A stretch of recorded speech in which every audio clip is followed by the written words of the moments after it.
My mother sold my soul to the devil. Yes, it's almost as crazy as the title sounds. My mother is what they call a sexist. All she wanted were sons. She lived and breathed to have another son. Naturally, when my older brother was born, she was very happy. 3 years later, she begged my father to have another child. When she discovered we were twins, she got excited about having 3 children. Then my brother and I were born, and she saw that I was a girl. She was desperate. I was always the child she liked the least, and she never tried to hide it.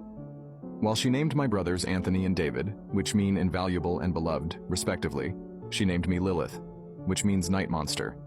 While my brothers and my father tried to soften this blow by calling me Lily, she insisted that everyone call me Lilith so I could feel the disappointment she felt the day I was born. She and my father did not stay married. Unfortunately, she signed over full custody when Anthony was 5 years old and David and I were 2. Things only got worse from there. If she took Anthony and David out to eat or see a movie, I had to stay home.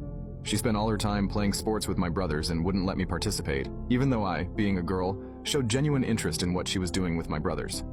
When I was 4 years old, my mother had cancer, and from what I saw, it was terminal. This is where the title of this story comes in. Yes, she made a deal with Satan. 15 more years of life if she sold the soul of one of her children. And to my great surprise, she chose me. So, when I die, I will go to hell, no matter how much I sin or pray. The first time I remember something happening to me was about a month after my mother made that deal. I was in my small, narrow room trying to sleep on a bed I had outgrown years ago, while my brothers and mother watched a movie downstairs, when I heard something in my closet. It was pale, with sunken eyes and skinny, and a very wide mouth. Its long, dirty fingers surrounded the door of my closet. There was no doubt that thing was a demon. Immediately, I cried out for my mother, who came upstairs and beat me for interrupting her movie night with her children. After that, she called me a girl for crying and locked me in the room. While I cried all night, the demon simply watched me from the closet, motionless. Having demons watch me became quite normal from then on. Sometimes it was the pale, skinny thing in my closet, other times a dark figure floating above my bed. And, on bad nights, a figure with horns and glowing red eyes would mock me from the window. After a while, I stopped being afraid of them. One night, when I was 9 years old, the skinny creature was back in my closet, watching me as I read. It started making a very strange noise, to which I remained silent. Then, it did something it had never done before. Although it occasionally put its hand around the ajar door, it had never come out of my closet until that night. In a swift motion, it opened my closet door and stood up completely, revealing it was taller than the ceiling itself. It bent its neck in an abnormal way to fit under the ceiling. I should have peed my pants at that moment, but for some reason, I simply wasn't that scared.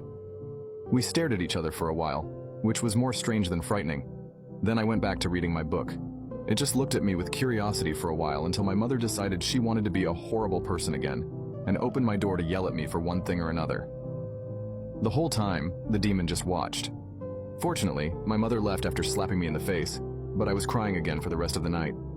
The demon, which now looked at me with more than curiosity, turned its gaze back to my closed door, trying to see my mother as I did not. Nothing but sobs. The demon just sat beside my bed, towering over me.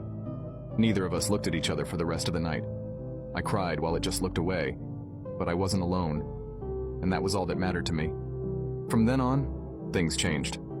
Not only was I not afraid of the demons, I accepted them well, especially the skeletal-looking one that sat by my side that night. It sat with me whenever my mother was mean to me, or whenever I had trouble with the boys at school. It never spoke to me and almost never looked at me, but all that mattered was that it was there for me.